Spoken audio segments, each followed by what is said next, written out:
A'udzubillahi minasyaitonirrajim. Bismillahirrahmanirrahim. Robi a'udzubika min hamazati sayatin wa a'udzubika robi ayahdurun. Robi shrahli sodri wa yassirli amri wahlul 'uqdatam min lisani yafqahu qawli.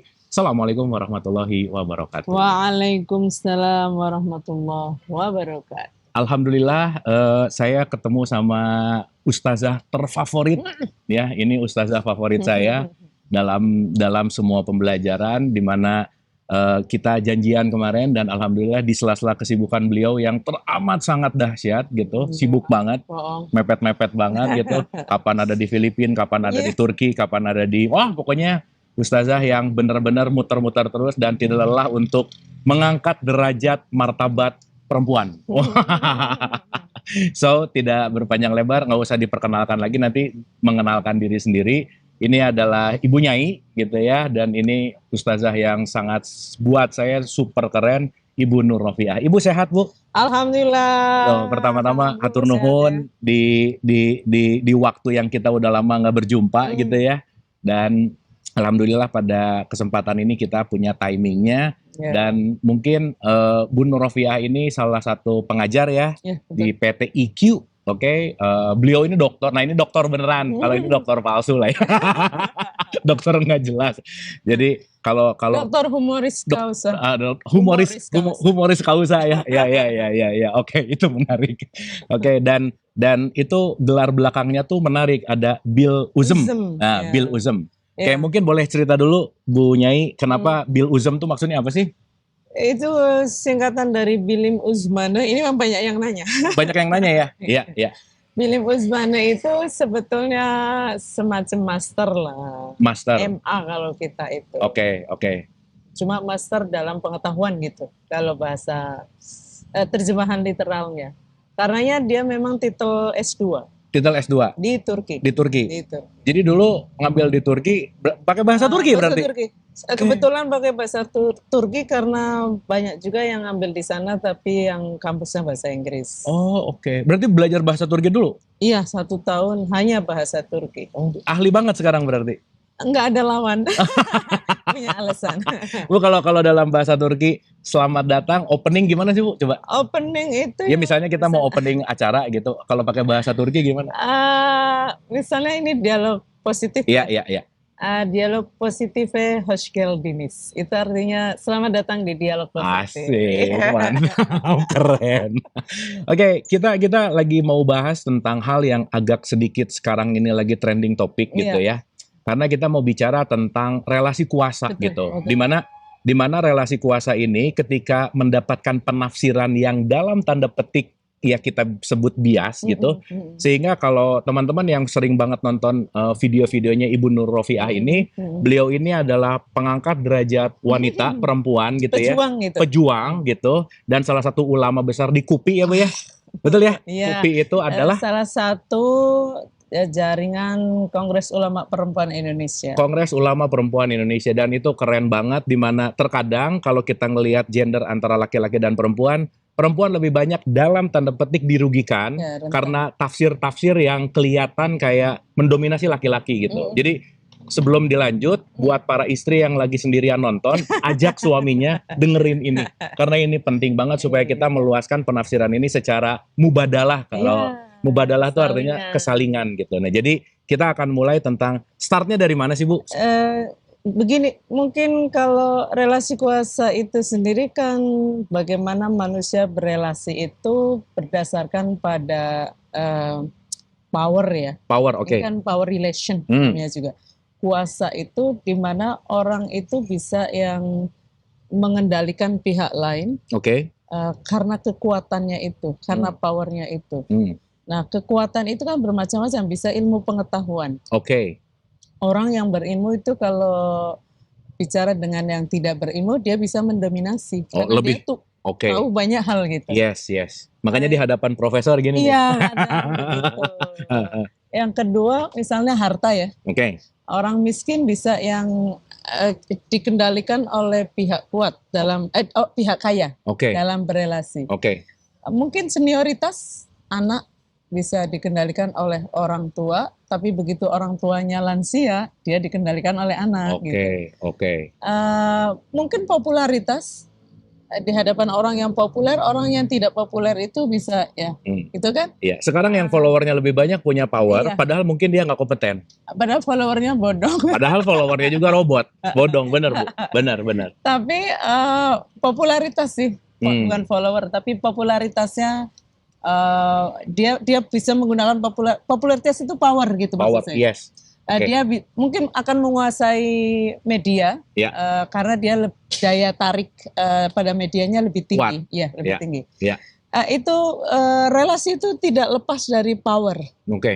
Nah, problemnya power itu kan sebetulnya punya 3 karakter setidaknya ya. Satu, orang itu punya power beragam.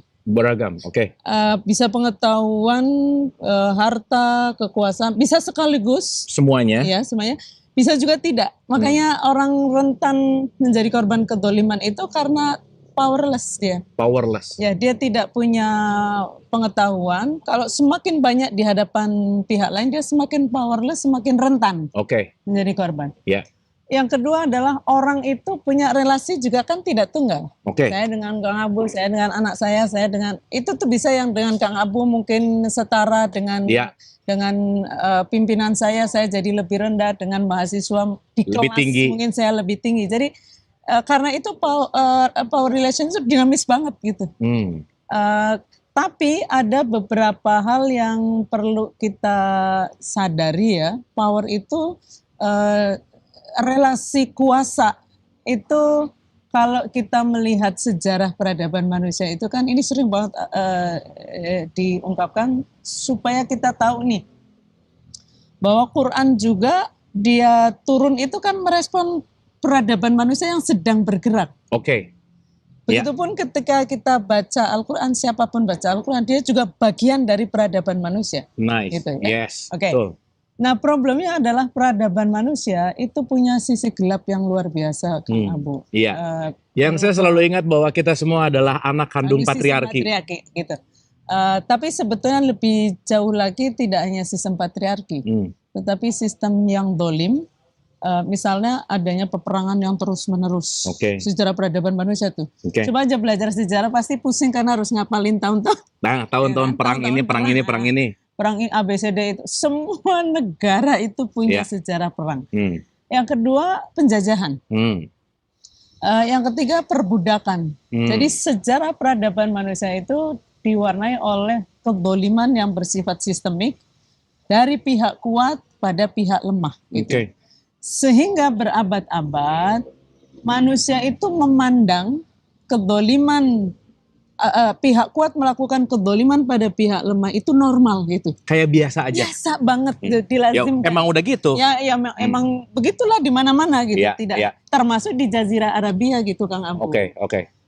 Karena itu membaca Al-Quran itu harus berada dalam posisi jangan netral gitu. Kita harus posisinya adalah berbuat dolim pada siapapun itu tidak normal. Termasuk pihak kuat pada pihak lemah melakukan kedoliman tidak normal dan itu dilarang keras oleh Islam gitu. Itu dulu mesti dipegang supaya kita nggak kepleset pada tidak netral tuh contohnya gimana Bu? Tidak netral itu tidak netral mengatakan jadi kita tuh punya posisi bahwa pihak kuat melakukan kedoliman pada pihak lemah tidak normal. Jadi kita itu seperti berada di pihak lemah dalam setiap relasi itu. Normalisasi lah ya. Menolak normalisasi pada kedoliman. Paham. Mengapa itu penting? Karena kita mewarisi nilai itu berabad-abad. Sehingga sangat mungkin kita tadi lahir sebagai anak kandung sistem yang dolim, bisa jadi kita begitu. Nah, perempuan ini khusus untuk perempuan itu juga ada sejarah, ada sisi gelapnya itu. Berabad-abad juga ini Kang Abu dianggap sebagai bukan manusia kan, termasuk di Jazirah Arabia pada saat turunnya Al-Quran kan memang tidak dianggap manusia gitu. Perempuan tuh pokoknya bukan manusia aja. Perempuan itu hartanya laki-laki gitu kira-kira. Sehingga mengubur bayi perempuan hidup-hidup itu biasa gitu. Benar. Kan itu ada di Quran tuh di 16 something gitu ya. Dan menjadikan perempuan sebagai harta warisan itu biasa. Poligami itu sejarahnya itu sama dengan koleksi properti aja. Kan perempuan itu harta gitu. Koleksi properti. Iya. Kayak orang kaya sekarang mungkin koleksinya adalah mobil. Ya. Rumah dan lain-lain. Dulu karena perempuan dianggap hartanya laki-laki, ya salah satu koleksinya itu. Perempuan ya? Betul. Oke. Karenanya apakah ada batas? Tidak ada. Apa kita bahas poligami aja ya? Enggak mau. Ada yang lebih urgent ini. Oh, ada yang lebih urgent. Oke. Terus.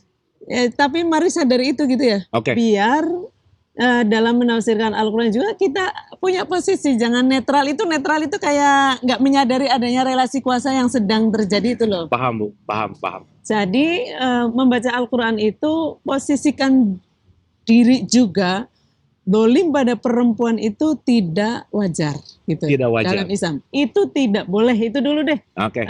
Supaya kita mewaspadai cara kita menafsirkan Al-Quran itu tidak justru melegitimasi bahwa saya sebagai suami saya boleh mukul istri saya misalnya. Oke. Mengapa? Karena nanti kita bandingkan ya, memang itu ada ayatnya. Problem bukan di ayat. Nah, ini harus dicatat nih.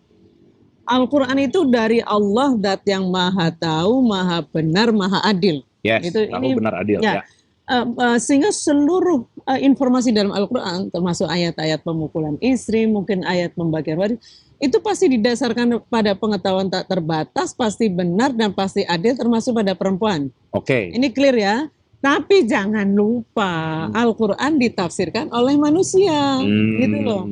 Yang tidak satu pun maha tahu, maha benar, maha adil. Dan yang menafsirkan laki-laki? Mayoritas. Nah, nanti kalau dalam relasi kuasa, dominasi laki-laki dalam tafsir itu kuat sekali. Tapi penafsir perempuan ada Bu? Ada ya? Ada, tapi ya nanti ada tapi nggak diakui sebagai mufasir gitu. Ada lalu kitabnya hilang entah kemana. Tapi ada. Dan dalam sejarah turunnya Al-Quran itu banyak ayat-ayat yang merespon perempuan nanti. Kayak misalnya gini ya Kang Abu, ini soal relasi kuasa memang penting banget ya. Itu ada surat Al-Mujadilah. Itu kan artinya perempuan yang memprotes. Iya. Kan menggugat. Nah, kalimat pertama, ayat pertama kan qad sami'allahu qaulal lati tujadiluka. Sungguh Allah mendengar perempuan yang menggugat. Tapi lalu namanya jadi al-mujadalah. Jadi laki-laki. Bukan. Jadi digugat. Bukan penggugat. Jadi kayak perempuan yang sedang digugat, padahal dia itu perempuan yang kita menjadi subjek. Nah, ini tafsirnya maksudnya? Nama surat. Nama surat itu mestinya kan Al-Mujadilah. Mujadilah ya. Ya mungkin juga perdebatan sih, cuma kalau mujadalah itu kayak kehilangan sisi perempuan sebagai subjeknya itu loh. Jadi yang tadinya perempuan menggugat, jadi digugat. Iya, sebetulnya bisa juga gugatan ya, cuma mujadilah, kalau disebut mujadilah itu kan kayak yang gitu. Power. Iya, dia lagi jadi subjek di ayat itu. Aku baru tahu nih. Ya, ini contoh aja ya. Nanti ayat tentang pemukulan istri dan lain-lain itu kan bukan soal ayatnya dulu, tapi cara memahaminya. Apakah itu sedang membolehkan atau sedang apa nih gitu. Tapi nanti dulu ya. Saya mau menceritakan tentang. Jadi Al-Quran itu kan satu menegaskan perempuan itu manusia. Wahai manusia, kami ciptakan kalian terdiri dari laki-laki dan perempuan. Clear ya, perempuan itu manusia. Berarti bukan objek, bukan harta gitu. Yang kedua adalah sebagai manusia, laki-laki dan perempuan itu punya status melekat sebagai hanya hamba Allah. Wa ma khalaqnal jinna wal insa illa liya'budun, pasti insanya itu juga perempuan. Secara sosial, tauhid tadi itu kan bermakna jangan perlakukan perempuan seperti hamba. Karena laki-laki dan jadi laki-laki dilarang keras memperlakukan perempuan seperti hamba, perempuan dilarang keras mendudukkan diri sebagai hambanya laki-laki. Karena laki-laki dan perempuan itu hanya hamba Allah. Gitu. Dan itu relate nggak sih Bu sama dakwah terakhirnya Nabi Muhammad, kan mengangkat perempuan banget. Tidak hanya terakhir, dari awal. Dari awal sih sebenarnya. Yang maksudnya Dia sangat beliau ini sangat Betul, menekankan waktu bahwa khutbah wada itu khutbah kan, wadah itu kan keren iya banget. keren banget. Nah sebetulnya itu kan prosesnya panjang banget. Oke. Tapi bahwa spirit bahwa perempuan itu manusia itu harus banget kalau menafsirkan Al-Quran. Salah-salah nanti kita malah jadikan perempuan sebagai objek. Objek, gitu. nice. Oke. Nah yang kedua, perempuan juga seperti laki-laki punya mandat sebagai khalifah fil ard, Kang Abu. Maka laki-laki dan perempuan itu sesungguhnya adalah subjek penuh sama-sama gitu. Agree, setuju. Subjek penuh itu artinya bertanggung jawab mewujudkan kemaslahatan sekaligus menikmatinya dan mencegah kemungkaran sekaligus dilindungi darinya, gitu ya. Oke. Karena nanti ini berpengaruh pada misalnya hubungan seksual suami istri, kalau sama-sama sebagai subjek itu kan hak sekaligus kewajiban. Betul. Kedua belah pihak. Betul. Tapi karena diartikan perempuan itu adalah miliknya suami, maka itu dianggap sebagai kewajiban istri, hak suami. Nah, kapanpun gua mau harus. Gitu jadi, ya. Ini harus diwaspadai betul kayak gini tuh. Oke. Karena sampai sekarang juga masih banyak ya melihat perempuan hanya sebagai objek seksual. Karena dulu memang begitu. Jadi berabad-abad itu diperlakukan sebagai harta itu kan karena harta itu kan karena fungsinya. Fungsinya apa? Alat pemuas seksual laki-laki dan mesin reproduksi. Ya, itu berabad-abad. Berabad-abad. Sampai hari ini cara pandang itu masih ada. Misalnya bahwa masih berbekas gitu. Masih mewarnai alam bawah sadar manusia modern. Iya. Misalnya perempuan itu bernilai karena cantiknya. Itu sebetulnya alat pemuas seksual gitu. Iya. Nah, sayangnya sejak kecil gimana cara kita memuji anak perempuan? Kan cantik. Aduh cantiknya anakku. Gitu. Kamu kok cantik banget. Jadi sejak dini sudah punya nilai bahwa saya bernilai kalau cantik. Oke. Pujian itu juga harus hati-hati. Betul. Bayangkan kalau dari kecil dia punya nilai bahwa saya hanya bernilai kalau cantik. Maka begitu tidak cantik ya dia insecure misalnya dan lain sebagainya. Cantiknya cantik standar siapa kan? Iya. Nah itu tuh sebetulnya inna akramakum indallahi atqakum di ayat yang sama tadi itu menggeser kesadaran karena ini nanti akan jadi basis dari relasi kuasa itu. Yang tadinya dolim, kuat boleh ngapain aja pada pihak lemah. Ini akan ada kesadaran baru. Inna akramakum indallahi atqakum, yang paling bernilai itu yang bertakwa, dan takwa itu adalah tadi komitmen tauhid pada Tuhan, benar-benar hanya taat mutlak pada Allah untuk melakukan kemaslahatan pada sesama makhluknya. Oke, keren. Jadi itu mestinya jadi sumbu kehidupan seorang muslim. Orang itu kan hidup punya sumbu, Bang Abu. Iya. Orang yang sumbu kehidupannya itu harta, dia akan melakukan segala hal, mengorbankan segala hal untuk harta. Termasuk keluarganya, termasuk perkawinannya, termasuk stafnya, mungkin bosnya juga akan dikorbankan. Betul. Nah itu namanya sumbu kehidupan. Ada yang sumbunya itu kekuasaan. Ada yang sumbu hidupnya itu keluarga juga ada. Demi keluarga akan dilakukan segala hal. Gitu. Kalau perlu melanggar bla-bla-bla demi keluarga. Nah, gitu. Nah sumbu kehidupannya muslim itu sebetulnya ini. Akan mengarahkan segala hal untuk hanya taat mutlak pada Allah. Jadi taat mutlak pada Allah untuk berbuat kemaslahatan pada sesama makhluknya. Jadi kemaslahatan diri sendiri dan orang lain.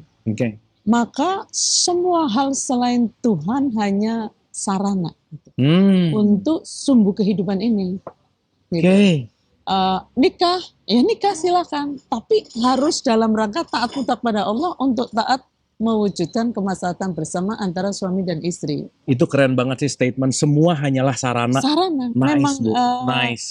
Sebetulnya kan ketuhanan Tuhan itu satu, bukan soal nomor. Betul. Bukan 2, bukan 3, bukan itu. Iya. Tapi benar-benar hanya taat mutlak pada Dia gitu. The only untuk apa? Berbuat kemaslahatan pada sesama makhluk Allah. Nah karena itu nanti akan ada perbedaan sangat mendasar sekali dari sistem yang dolim dengan sistem yang islami. Karena kan tadi inna akramakum indallahi atqakum, yang paling mulia adalah yang paling bertakwa. Lalu di ayat lain i'dilu huwa aqrabu littaqwa, bersikaplah adil Karena itu lebih dekat kepada takwa. Sehingga nggak mungkin orang, keluarga, masyarakat, negara kok Islami kalau tidak dikelola dengan adil gitu intinya. Nah karena itu mari kenali ya empat perbedaan sistem yang dolim termasuk tafsir nanti, sistem pengetahuan dari yang Islami atau adil, karena cirinya kan tadi adil ya. Misalnya dalam Al-Quran itu ada ayat wa ma arsalnaka illa rahmatan lil alamin. Tidaklah kami utus engkau Muhammad kecuali untuk menjadi anugerah bagi semesta. Sebetulnya kalau menurut saya ayat itu kan turun dalam konteks di mana du'afa dan mustad'afin, pihak lemah dan rentan, itu wajar diperlakukan buruk sehingga kehidupan mendatangkan musibah bagi mereka. Karena itu rahmatan lil alamin, itu rahmat khususnya bagi du'afa dan mustad'afin. Gitu. Karena yang kuat kan memang sudah udah dapat anugerah. Ngapain juga anugerah? Tentu saja ya Islam datang untuk semua pihak dapat anugerah. Paham. Tapi khususnya bagi du'afa dan mustad'afin. Karena itu kan saya selalu memancing mahasiswa ya. Dalam sistem yang dolim itu menjadi anugerah atau musibah. Kalau zolim, ya musibah lah. Anugerah Bang Abu. Kan zolim. Tapi hanya bagi pihak yang kuat. Sementara bagi pihak yang lemah dan rentan, itu musibah. Karena itu sistem yang Islami, tafsir yang valid, dia harus mendatangkan anugerah bagi semua pihak, khususnya bagi pihak yang lemah dan rentan di setiap relasi. Aku ngerti sekarang. Ya, oke. Nanti dalam relasi laki-laki dan perempuan, nanti ya terakhir ya saya sebut 4 dulu nih. Soalnya menarik pergeseran itu. Yang kedua nih, innama bu'istu liutammima makarimal akhlaq. Ya. Rasul diutus itu untuk menyempurnakan akhlak mulia manusia. Itu sebetulnya juga ada makna khusus. Khususnya akhlak pihak kuat pada pihak lemah, Bang. Kang Abu. Iya, I see. Ngerti, Bu. Ngerti. Soalnya kalau pihak lemah pada yang kuat kan memang sudah berakhlak. Udah. Karena itu kan pertanyaannya, sistem yang dolim, dalam sistem yang dolim, ada nggak akhlak mulia? Di sistem yang zolim, akhlak mulia. Sistem yang dolim nih, ada nggak akhlak mulia? Ada. Yaitu? Ya, ketika si yang kuat memuliakan yang kuat, yang lemah jadi ya maksudnya terzolimi akhirnya yang lemah sama yang kuat. Sehingga ada nggak akhlak mulia itu dalam sistem yang dolim? Nggak seimbang akhirnya. Ada, tapi hanya dari pihak lemah ke pihak kuat gitu, kira-kira. Akhirnya dari budak ke tuannya. Iya, I see. Dari orang miskin pada orang kaya. Sementara yang kuat boleh sewenang-wenang, boleh berakhlak buruk gitu. I see. Makanya sistem yang Islami atau adil itu ditandai semua saling berakhlak mulia, khususnya pihak kuat pada pihak lemah. Jadi ada primernya tuh buat mana gitu ya? Keren. Karena kan tidak hadir bukan di ruang kosong. Hadir di sebuah sistem yang dolim di mana pihak yang lemah dan rentan dianggap wajar untuk diperlakukan dolim. Gitu ya. Nah, sekarang yang ketiga Kang Abu. Dalam sistem yang dolim, pihak lemah itu dituntut untuk taat mutlak pada pihak kuat. Sesuai maunya mereka, kepentingan mereka, perspektif mereka, dan lain-lain. Budak aja? Ya budak. Ya, dalam prakteknya tidak hanya budak ya. Orang miskin disuruh, rakyat disuruh nurut pada penguasa. Nah seterusnya intinya yang lemah itu harus taat mutlak pada pihak yang kuat. Dalam sistem yang Islami, ini sekaligus jadi ciri ketiga dari tafsir yang valid. Pihak kuat dan lemah itu hanya taat mutlak pada Allah. Dengan taat pada nilai kebaikan bersama antara pihak kuat dan lemah. Tadi mandatnya itu hanya taat mutlak pada Allah untuk berbuat kemaslahatan bersama. Tapi dalam kata bersama itu ada bersama du'afa dan mustad'afin gitu. Include ya. Dan ini kadang dikesampingin. Perhatian khusus. Ya, yang keempat itu ini terakhir deh. Power dalam sistem yang dolim, kayak disebut di awal tadi, itu dipandang sebagai alasan yang mewajarkan pihak kuat berbuat dolim pada pihak lemah. Maka ciri yang keempat dari sistem yang adil Islami juga tafsir yang valid adalah Power dalam bentuk apapun adalah amanah dari Allah pada pihak kuat untuk memberdayakan, bukan memperdaya pihak lemah dan kelemahan. Memberdayakan, bukan memperdaya. Oke ya, jadi ada 4. Karena itu mewujudkan sistem yang adil, termasuk negara yang adil nanti, perkawinan, keluarga, sistem pengetahuan, juga sistem tafsir yang adil atau Islami itu punya 4 ciri, dan 4-4-nya itu perlu memberi perhatian khusus pada pihak du'afa dan mustad'afin di setiap relasi, entah antara orang tua anak, suami istri, mungkin jamaah dan tokoh agama, masyarakat dengan tokoh masyarakat, rakyat dengan penguasa.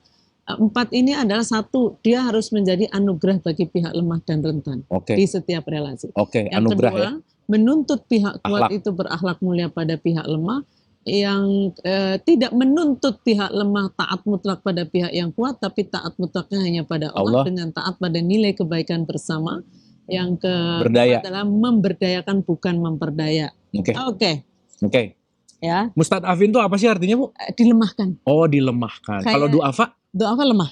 Lemah dan dilemahkan. Ada lemah, ada dilemahkan. Dilemahkan ini misalnya perempuan itu cerdas, tapi karena akses untuk belajar itu ditutup, dia jadi nggak berkembang. Itu namanya dilemahkan oleh sistem. Gitu.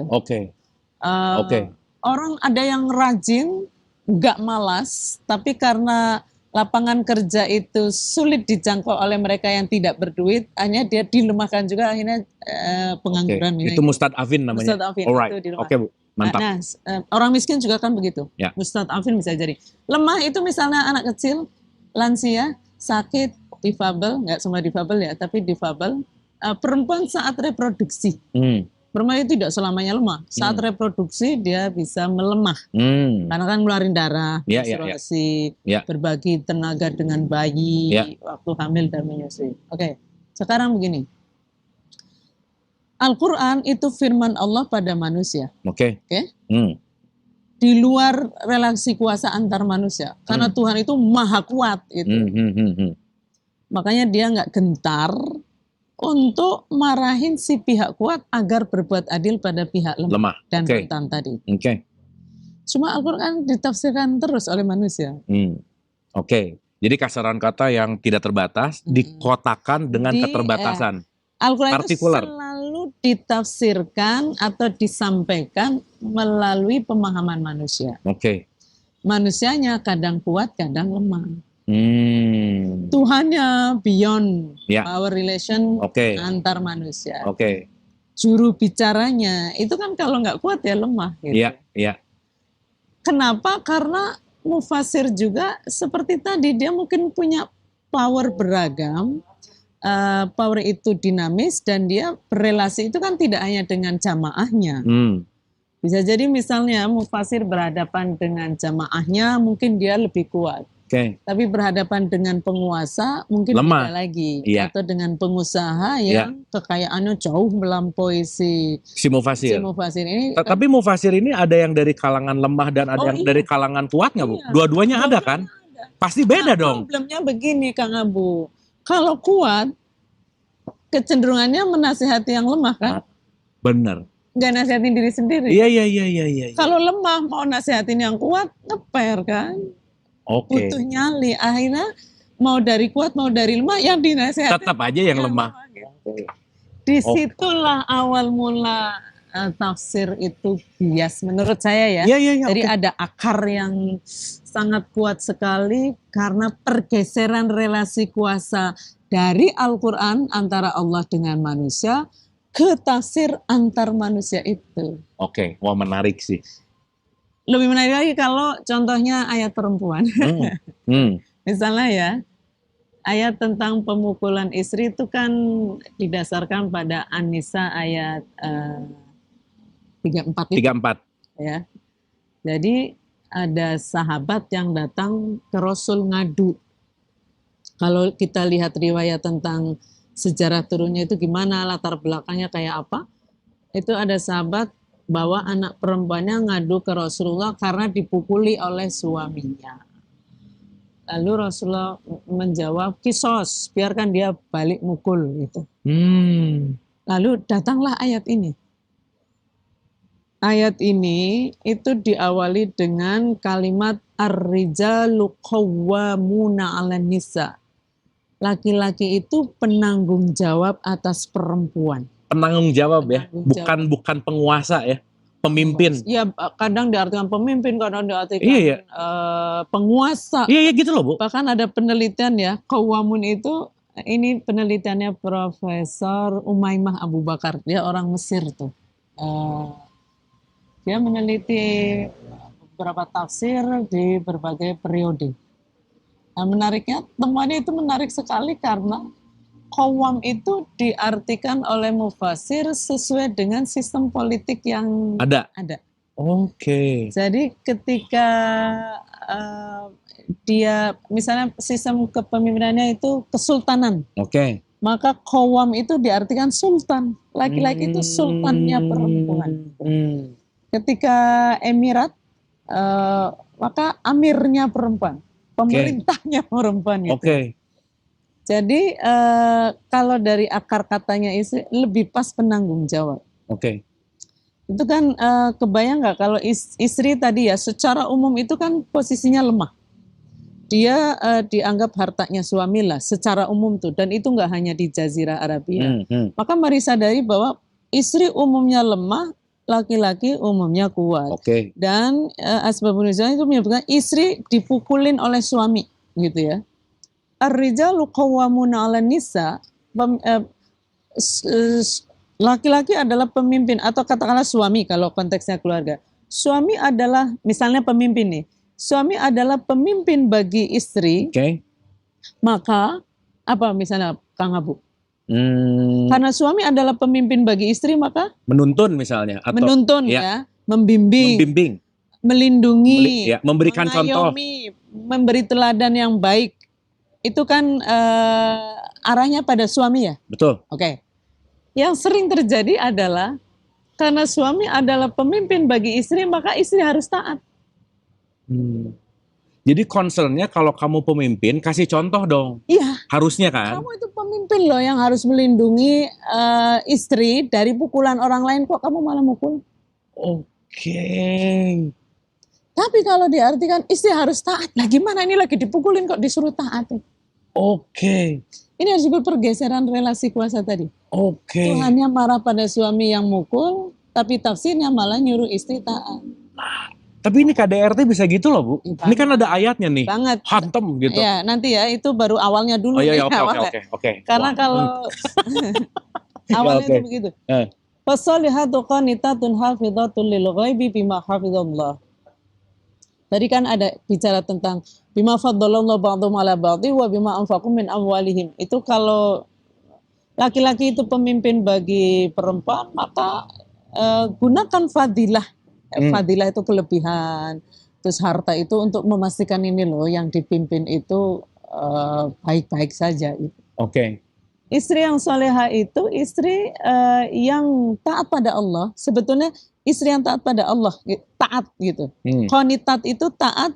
Kalau tunduk kan, qanit itu artinya tunduk juga kan? Maksudnya ya, taat ya. Tunduk, tapi pada siapa itu nggak disebutkan di ayat itu. Fasolihatu qanitatun, tapi di surat Al-Ahzab itu ada yang bunyinya innal muslimina wal muslimati wal mu'minina wal mu'minati wal qanitina wal qanitat. Itu artinya tunduk pada Allah, taat pada Allah. Tapi lagi nih geser lagi. Istri yang salehah adalah istri yang taat pada suami. Jadi Bu.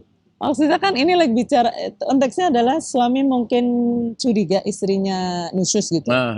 Nusyus itu apa? Nusyus itu sebetulnya serong gitu. Nusyus biasa diartikan istri membangkang suami. Padahal dalam Al-Quran itu ada juga nusyusnya suami. Sehingga nusyus, wah ini meratur khafat min ba'liha nusyuzan. Itu An-Nisa 128. Ya. Mengapa nusyus? Jadi bisa dibayangkan nggak Kang Abu? Kalau ini saya tunda dulu ya yang fasolihatu qanitatun, tapi menarik karena nusyus itu jadi konteks ayat ini adalah ada suami yang khawatir istrinya nusyuz lalu mungkin mukul dan sebelum Islam datang, ini mental model ya dari masyarakat adalah istri hartanya suami. Oke. Maka yang membangkang siapa? Kan istri. Istri ngebangkang ke suami. Iya. Karena mindset awalnya adalah ini istri adalah harta. Oke. Kayak kita punya kucing. Iya. Kucing bangkang kita, nggak mungkin kita bangkang kucing gitu kan. Iya. Oke. Tapi kan lalu ditegaskan perempuan itu manusia, istri itu manusia, suami istri berpasangan. Iya. Bukan pemilik dan yang dimiliki. Nah, oke. Maka Al-Quran memperkenalkanlah nusyuznya suami karena sudah pasangan. Sehingga Al-Quran seperti mengubah pengertian nusyuz itu dari istri membangkang suami menjadi suami atau istri membangkang pada komitmen perkawinan. Untuk mewujudkan kemaslahatan bersama antara suami dan istri. Hari ini kita masih memahami nusyuz sebagai pembangkangan istri atas suami. Berarti kan balik lagi ke balik lagi ke definisi sebelumnya. Tapi Bu maaf ya Bu ya. Kita kan ngobrol ini tuh kan pertama ada logik yang bekerja, yang kedua ada nalar yang bekerja, yang ketiga ada critical thinking yang bekerja. Sementara sorry to say, ketika masyarakat ini tidak memiliki ini semua kan dia cuma ngikutin aja Bu. Betul nggak? Dia hanya mengikuti role model yang kebanyakannya begini, begitu, akhirnya mereka cuma dapat sesuatu imbas dari mufasir-mufasir ini yang mungkin... Cuma mufasir juga kan anak kandung sistem patriarki itu. Oh iya sih. Jadi cuma untuk menjadi anak kandungnya yang durhaka. harus itu tadi. Ada logik, ada Iya. Problemnya kan logika ini udah lama nggak dikenal. Betul. Padahal ada mantik. Iya. Oke. Gitu. Siap Bu, balik lagi ke sini. Ke qanit tadi. Fasolihatu qanitatun itu geser lagi harusnya pada Allah. Ini kan istri yang soleha itu nggak perlu dikhawatirkan nusyuz atau tidak karena dia itu taatnya pada Allah dan akan menjaga diri ketika suaminya tidak ada. Iya. Bagaimana dengan suami soleh? Sama aja, taat pada Allah dan jaga diri ketika istrinya nggak ada. Karena kalau dia ujungnya Allah, ya pasti nggak akan ada masalah. Dan nggak ada tempat untuk cheating kan nggak ada. Oke. Kalau pada suami atau istri kan ada. Takut. Banyak. Iya, banyak kesempatan gitu. Tapi pada Allah sebenarnya nggak ada sama sekali tempat untuk cheating. Nah, wallati takhafuna, ini yang pukul-pukulan. Wallati takhafuna nusyuzahunna, dan istri-istri yang kalian khawatirkan nusyuznya, pembangkangannya, fa'iduhunna, maka nasihati. Nasihati itu semacam klarifikasi juga ya, kayaknya lebih pas klarifikasi. Bener nggak kamu itu kata si A bla bla bla gitu. Wahjuruhunna fil madaji' dan pisah ranjang. Kalau diartikan pisah ranjang itu supaya apa ya? Supaya kalau mukul nggak sampai. Preventif. Iya, jaga jarak aman dari pukul-pukulan gitu. Baru mukul. Gitu. Fa'in ata'nakum, kalau mereka ternyata tidak nusyuz, taat padamu dalam arti tidak mengkhianati, tidak fala tabghu alaihinna sabila, jangan cari-cari alasan untuk mukul. Innallaha kana 'aliyyan kabira, sesungguhnya Allah Maha tinggi lagi Maha besar. Kalian itu kecil dan rendah. Maksudnya kan kecil banget manusia dihadap di dalam semesta aja kecil banget. Jangan sombong, jangan dolim, kira-kira kan begitu. Nah, sekarang dalam sistem sosial di mana suami masih boleh menjual istri, menghadiah, memukul itu kan relatif ringan. Ya biasa aja lah ya. Dan normal itu. Menjual istri aja normal apalagi. Iya, cuma mukul lah kasaran kata ya. Kita lagi bicara situasinya seperti apa. Karena itu suami itu biasa banget mukul istri, itu biasa banget tanpa alasan akan mukul gitu. Nah, dalam situasi seperti itu, kalimat tadi itu loh, dan istri-istri yang kalian khawatirkan nusyuznya, nasihati, pisah ranjang, baru pukul. Itu apakah ya? Pertanyaan itu nanti begini. Apakah sedang membolehkan suami memukul istri dengan tujuan mendidik? Atau sedang mendidik suami untuk tidak main pukul? Paham. Kan tadi intinya kalau premisnya adalah suami yang mengayomi, iya, justru suamilah sadar jangan mukul dong. Sedang dididik untuk tidak main pukul. Oke. Bayangkan dalam sebuah masyarakat yang suaminya itu biasa banget memukul istrinya. Siapa sih yang lebih perlu dididik? Suaminya lah. Ya, pasti. Tapi Bu maaf ya. Jadi ayatnya itu lagi didik suami. Ya, paham. Tapi gini Bu, ini mungkin yang menjadi salah satu ketika para perempuannya aja sudah tervirusi oleh tafsir ini, akhirnya dia jadi nggak berani speak up gitu. Ya, Bu? Ya jelas dong. Ya kan? Merasa berdosa kalau punya pikiran lain. Oh, merasa berdosa karena aku istri yang nggak soleha. Aku jadi nggak soleha. Aku yang nggak soleha karena suaminya begini-begini. Padahal concern itu bukan masalah melegalkan laki-laki mukul istri gitu ya? Ya tinggal gini ya. Di sana ada dua itu ya. Ayat ini membolehkan suami memukul istri satu itu. Ayat ini sedang mendidik suami untuk tidak memukul istri. Karena kan tadi ada tahapan-tahapannya. Oke. Mana di antara dua ini yang valid? Lihat tadi itu yang 4 itu. Ya. Satu, mana di antara dua ini yang mendatangkan anugerah bagi pihak yang lemah? Apakah membolehkan memukul atau justru mendidik untuk tidak memukul? Terus mana yang di antara dua itu yang menuntut pihak kuat untuk berakhlak mulia pada pihak lemah? Kan jangan main pukul. Yes. Mana di antara itu yang menuntut pihak lemah untuk tidak taat mutlak pada pihak kuat? Mendidik untuk tidak main pukul. Ya. Karena kalau mengizinkan mukul itu berarti menuntut istri untuk taat mutlak. Iya iyalah. Yang keempat nih, mana yang memberdayakan pihak lemah? Ya. Dan mana yang memperdaya? Nah, dari situ kita bisa mendeteksi mana di antara sekian banyak kemungkinan tafsir yang adil dan yang tidak gitu. Adalah dengan 4 tadi itu. Tapi sebenarnya Bu ya, misalkan awam nih ya. Kalau ngebacanya pakai nurani aja sih sebenarnya juga kerasa sih Bu. Betul nggak? Iya, sorry ya, saya sebagai laki-laki gitu ya. Saya laki-laki yang nggak setuju juga ketika di Islam tuh boleh mukul loh. Iya. Ya, buat saya masa sih? Dan ini yang jadi perdebatan teman-teman saya yang mengkaji di luar Islam gitu, yang Islam kok jahat banget ya, seakan-akan bla bla bla. Nah, sekarang pertanyaannya Bu mungkin agak loncat ya, tetapi ini mempengrelate gitu. Terus pertanyaannya adalah gimana kita menghadapi tafsir-tafsir yang berkeliaran di masyarakat supaya kita tidak terjebak dengan tafsir-tafsir seperti itu. Ya itu 4 tadi. Oh, 4 ini aja ya? Oke, nice Bu. Nice. Aja itu. Nice. Termasuk pada diri sendiri ya. Maksud saya gini. Kita juga mesti kritis terhadap apa yang kita pahami dari Al-Quran.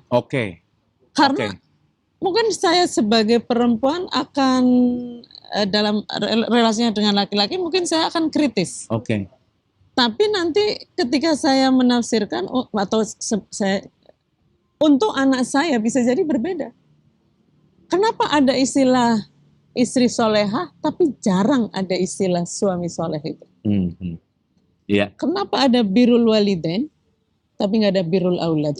Walidain tuh orang tua. Berbuat baik pada orang tua. Kenapa nggak ada birrul aulad, berbuat baik pada anak? Maksudnya dalam relasi itu. Karena lebih kuat. Mufasirnya pada umumnya adalah orang tua atau sebut saja juru bicara agama. Pada umumnya kan orang tua. Iya. Pada umumnya adalah suami. Iya. Yang dinasehati selain. Bu, contoh nyata yang sekarang masih terjadi ketika patriarki ini masih dahsyat gitu apa sih Bu? Dalam keseharian misalnya? Ya KDRT itu jelas menunjukkan itu. Terus yang lebih dahsyat sebetulnya yang sekarang lagi kan femisida itu. Femisida kan pembunuhan pada perempuan. Andai dia laki-laki dia akan tidak mengalami lah, karena ini kan pembunuhan berbasis gender.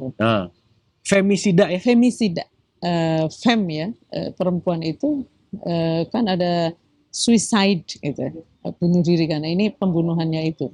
Nah, mengapa jadi banyak kasus perempuan itu dibunuh bahkan dimutilasi oleh suaminya, biasanya laki-laki terdekatnya itu. Nah, terutama di negara-negara yang punya tradisi honor killing. Kita nggak punya tradisi itu, tapi kalau honor killing itu sampai yang formal gitu. Orang itu boleh membunuh anggota keluarganya demi kehormatan keluarga. Dan itu tidak dianggap sebagai pidana. Gitu. Atau dia pidana, tapi kayak yang dianggap pidana ringan yang kemudian. Nah, dalam sejarahnya kan memang nyawa perempuan dianggap tidak berharga. Makanya pada saat turunnya Al-Quran, bayi perempuan dikubur hidup-hidup. Iya. Kemudian di India dan Cina ya, itu ada sati. Sati itu kan bakar diri hidup-hidup bersama jenazah suami. Saking tunduknya sama suami. Iya, suaminya meninggal, dia membakar diri gitu ya. Sampai mati itu diartikan begitu. Cuma tidak berlaku sebaliknya. Kalau suaminya, istrinya yang meninggal, suami kawin lagi aja ya. Jangankan udah mati, hidup aja gitu. Maksudnya orang itu yang mental, kayak tadi mengartikan nusyus sebagai pembangkangan istri, padahal Al-Quran nusyus juga buat suami loh. Oke. Itu tuh kayak yang kuat mental model anak kandung sistem patriarki itu. Oke. Makanya baca Al-Quran itu posisikan laki-laki dan perempuan manusia utuh. Manusia utuh itu bukan hanya ya, perempuan bukan hanya alat seksual, bukan hanya mesin reproduksi. Mereka manusia gitu. Laki-laki juga bukan mesin ATM. Karena banyak ini mental model seperti itu. Makanya dudukan laki-laki dan perempuan sebagai makhluk yang berakal budi. Berarti kebahagiaan keduanya penting, kemudian keselamatan keduanya penting, apalagi ya, cita-cita, sedihnya juga penting, dan seterusnya.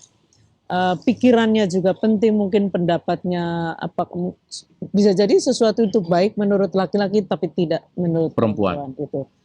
Nah, posisikan dulu itu, sehingga nanti kalau ada keburukan, pasti keburukan itu harus dihindari dari kedua belah pihak. Kalau kebaikan pasti untuk kedua belah pihak. Nah, problemnya femisida itu sebenarnya dia mencerminkan mental model lama. Bahwa perempuan kalau macam-macam ya habisin aja, dan itu tuh nggak salah gitu. Mindsetnya ya. Karena kan normalisasi itu loh. Normalisasi memukul. Ini lagi happening tuh. Di Indonesia juga lagi mulai dibangun kesadaran itu. Sehingga nanti begini. Memang tidak semua pembunuhan pada perempuan femisida ya, tidak semua. Tapi juga hati-hati, tidak semua pembunuhan yang kelihatannya biasa aja seperti pembunuhan lain itu tidak ada unsur femisidanya. Tidak ada unsur femisidanya. Nah itu memang harus didalemin betul itu. Cuma kalau misalnya suami membunuh istri sih kemungkinan besar itu femisida gitu. Karena kan ada relasi gender yang memang tidak sehat gitu. Nah sekarang seperti saya katakan ya, membaca Al-Quran itu nggak bisa netral gitu. Tapi harus ada positioning benar ya, bahwa yang kuat, yang lemah itu sama-sama manusia. Yang kuat tidak selalu salah, yang lemah tidak selalu benar gitu. Cuma ambil posisi di pihak lemah dan rentan ini membuat kita menjadi waspada terhadap normalisasi tadi itu, terhadap pengertian atas Al-Quran yang menormalkan keboliman itu. Nah, cara pandang yang memberi perhatian khusus pada pihak yang lemah dan rentan itu, ini yang disebut dengan keadilan hakiki itu. Jadi keadilan yang tidak menjadikan pihak lemah sebagai standar tunggal bentuk-bentuk keadilan bagi pihak lemah dan rentan. Kan bahaya kalau standarnya pihak kuat nanti normalisasi lagi. Ke bawah lagi. Normalisasi. Berarti Bu, kehadirannya Nabi Muhammad juga sebetulnya salah satu misi besarnya adalah mengangkat derajat perempuan dong.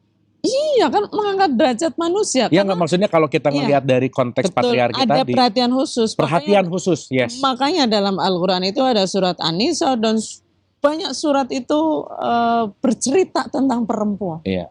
Maryam lah nanti problemnya adalah geser gitu loh relasi kuasanya. Nah yang sangat dahsyat itu berkaitan dengan qadhaf ya. Qadhaf itu adalah menuduh seseorang melakukan zina tapi nggak punya saksi. Nah perempuan kan rentan banget dituduh itu. Karena kalau laki-laki dan perempuan hubungan seksual itu kan bukti yang ada di tubuh perempuan.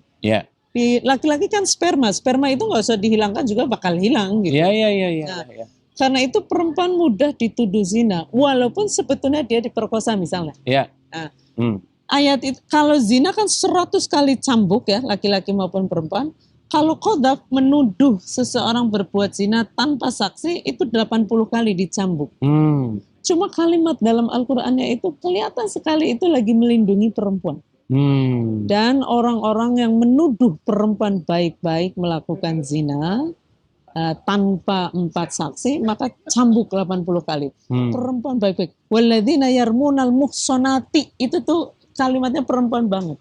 Tapi relasi gender itu geser, relasi kuasa tadi. Jadi Tuhannya melindungi perempuan nih dari tuduhan yang tidak berdasar. Misalnya, tapi dalam prakteknya perempuan korban perkosaan nih, kan susah mendatangkan 4 saksi. Betul. Kalau tidak hamil, lalu dia minta keadilan, maka misalnya saya diperkosa, mana saksinya, nggak ada. Maka dia dituduh qadzaf, dicambuk 80 kali.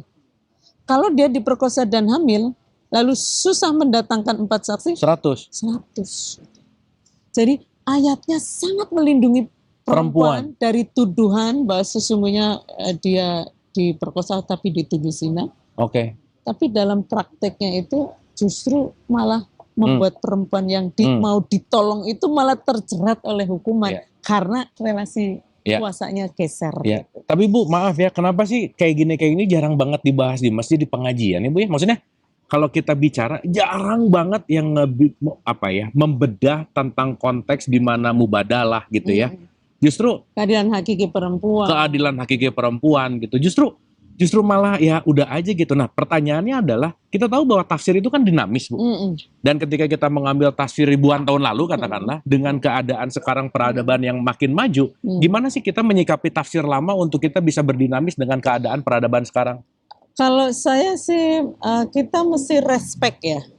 Ada tafsir-tafsir yang sudah ada, itu kerja peradaban yang luar biasa. Tapi respect itu kan tidak berarti harus setuju. Nice. Kita bisa tidak setuju sambil respect. Gitu. Artinya ya kita misalnya tafsir yang adil juga banyak kok, kan nggak tunggal tafsir klasik juga. Betul. Ya berarti kita ibaratnya nggak bisa menafsirkan jadi produsen tafsir, jadilah konsumen yang cerdas gitu. Jadilah konsumen yang cerdas. Konsumen yang cerdas kan akan memilih yang adil dong. Tapi Bu, gimana mau konsumen yang cerdas? IQ rata-ratanya 78,4, artinya mikir aja males, gampangan menilai, misalkan, dan dia hanya ngikutin sesuatu yang disebut sebagai figur otoritas. Kebayang nggak figur otoritasnya tidak memiliki keadilan gender, nggak memiliki dalam tanda petik mubadalah, kan pasti umatnya juga ngikutin, Bu. Ya, jadilah umat yang cerdas. Tetap ya. Iya, pilih ustadz-ustadzah yang memberdayakan, jangan memperdaya misalnya gitu. Nice. Enggak kan semua orang punya loh akal budi untuk memilih hati. Tapi mau dipakai atau enggak aja sih. Iya kan? Kadang malah dimatikan. Dan kadang karena kalau dimatikan dapat ketaatan mutlak. Dan dianggap ketaatan mutlak itu sebagai suatu yang dalam konteks soleh. Wah, jadi, keren Bu.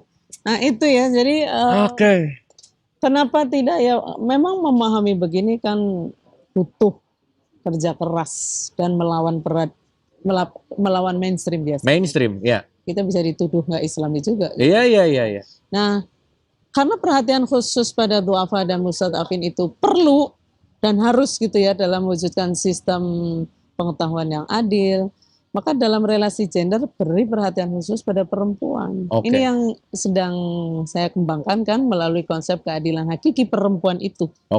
Misalnya minimal 2 deh, secara biologis misalnya ya, kan tubuh laki-laki dan perempuan itu ada samanya, ada bedanya. Banyak persamaannya, ada kepala, pundak, lutut, kaki lutut. Lutut kaki. Terus ada darah, ada macam-macam lah, itu sama tuh dalemannya. Tapi ada sistem reproduksi yang beda. Bukan hanya organ loh, sistem reproduksi. Sehingga dalam proses kelahiran anak manusia itu tubuh laki-laki perannya hanya satu, mengeluarkan sperma, durasinya menitan, dampaknya nikmat. Perempuan menstruasi aja mingguan, dampaknya ada sakit. Hamil 9 bulan. 9 bulan. Bulanan.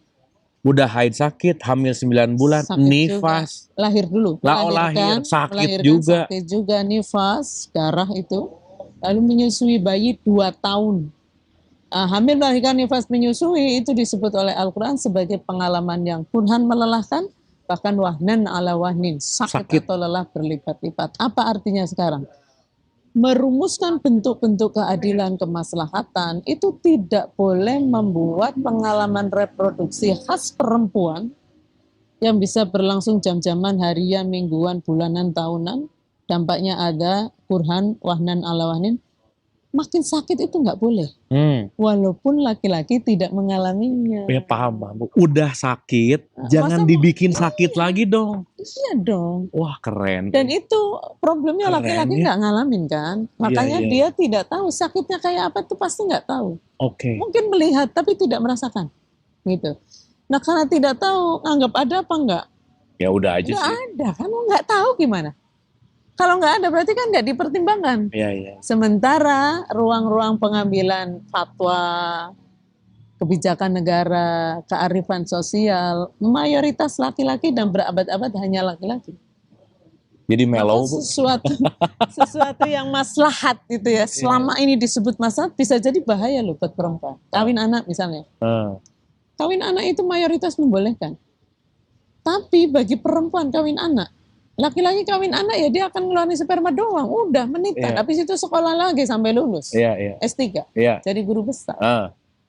Perempuannya hamil. Perempuan akan hamil di usia menyusui, anak, punya anak. Melahirkan di usia anak, nifas di usia anak, menyusui di usia anak, yang semua itu di usia dewasa aja sudah wahnan ala wahnin gitu. Apalagi di usia anak. Karena kemaslahatan perkawinan dalam Islam itu untuk kedua belah pihak, maka bentuk-bentuk perkawinan yang membuat salah satu pihak itu berdampak buruk, apalagi bahaya, harus dihentikan. Oke, Bu. Wah ini sih kita harus bikin serial sih, Bu. Nggak mungkin. Maksudnya kita penting untuk mempreteli pelan-pelan, apalagi. Benar Kak, maaf. Jadi nanti itu ayat-ayat yang kelihatan biasa banget. Ternyata itu di masanya dahsyat loh Kang. Contoh apa lagi? Satu lagi aja, Bu. Satu lagi aja sebelum kita final statement. Misalnya. Aqimusholah, oke. Itu kan wajib bagi laki-laki dan perempuan. Kelihatannya kan datar-datar aja ya. Pada masanya perempuan itu masih dipertanyakan boleh nggak sholat, boleh nggak ibadah. Kan tadi diragukan manusia apa bukan? Sampai segitu ya, Bu? Iya dong. Ini perempuan boleh nggak sholat karena dianggap bukan manusia gitu? Iya. Jadi perlu nggak sih perempuan ibadah? Kalau ibadah dapat pahala apa enggak? Itu tuh dijawab dalam Al-Quran loh. Jadi wajib sholat, aqimus sholat berlaku bagi kedua belah pihak itu. Wajib bagi perempuan itu secara sosial adalah melarang siapapun untuk melarang perempuan sholat gitu. Karena dianggap tidak pantas. Buat apa kamu ibadah? Buat apa kamu sholat? Najis mungkin karena ada darah dan lain sebagainya. Tapi kan wajib nih sholat ya bagi kedua belah pihak. Berarti nggak boleh dong menghalangi perempuan mau sholat, itu nggak boleh gitu. Tapi Quran memberi aturan khusus bagi perempuan yang menstruasi, hamil, melahirkan, nifas dan menyusui gitu. Sehingga dia diwajibkan tapi tetap diberi perhatian khusus kondisi biologisnya itu, sehingga mewajibkannya. Ya makanya kalau lagi haid nggak usah sholat, lagi haid nggak usah puasa gitu kan. Nanti ada mekanisme menggantinya untuk yang puasa. Seru, Bu. Coming soon ya, Bu ya. Oke. Oke, ini pembahasan yang nggak mungkin kita ngobrol sekali, tetapi saya jadi gemes. Mayan lah. Bukan mayan, Bu. Ini saya jadi gemes banget gitu. Gemes iya, mellow iya, sedih iya, dan jadi kayak kelihatan harus gimana sih berislam gitu ya, harus gimana sih melihat tafsir. Adil udahlah gitu. Iya maksudnya. Dan beri perhatian khusus ya. Beri perhatian khusus. Oke, Bu. Nanti mohon izin kita bikin serialnya, Bu, karena Bu Nur Indo penulis buku juga, Nalar Kritis Muslimah. Kritis, jangan kritis. Kritis, ya. Nalar Kritis Muslimah. Di mana ngajak para muslimah tuh, ayo dong wake up gitu, jangan mau ditakut-takutin tentang hadis bahwa kalau bukunya. Kecil bukunya. Kalau kamu nanti nggak ngikutin maunya suami, nanti kamu akan akan disiksa dan malaikat bla bla bla bla lah gitu kira-kira. Jadi mengangkat bahwa perempuan juga penting untuk paham dalam konteks mubadalah tadi, kesetaraan tadi, karena di hadapan Tuhan mau laki-laki perempuan hanyalah hamba, dan kata kuncinya tadi keren banget tentang takwa adalah hanya memiliki ketaatan total kepada Tuhan dan untuk kepada Tuhan ya, untuk berbuat baik dan kepada sesama. Terakhir, Bu, statement penutup. Terakhir, final statement silakan. Final statement ya. Saya kira kalau ditanya kodratnya perempuan apa, adalah makhluk yang berakal budi. Berakal berarti harus kritis, termasuk dalam beragama, supaya kita tahu apakah tafsir atas agama itu valid atau tidak, dan ciri dari valid itu tadi 4 ya, Kang Abu. Salah satunya adalah memberdayakan, bukan memperdaya perempuan. Terima kasih Bu Nur. Mungkin ending closure dari saya adalah manusia sering disebut hayawan natikun, hewan yang berakal atau berpikir. Jadi kalau nggak dipakai pikirannya ya memang tinggal di diri hewannya aja sih. Terima kasih. Sampai ketemu di episode berikutnya. Hatur nuhun Ibu Nur, sehat selalu. Jangan lelah untuk terus mengangkat derajat wanita dan menyadarkan para laki-laki, para bapak-bapak untuk kesetaraan yang disebut mubadalah. Hatur nuhun, terima kasih. Hatur nuhun semuanya juga. Wabillahi taufiq wal hidayah. Assalamualaikum warahmatullahi wabarakatuh. Assalamualaikum warahmatullahi wabarakatuh.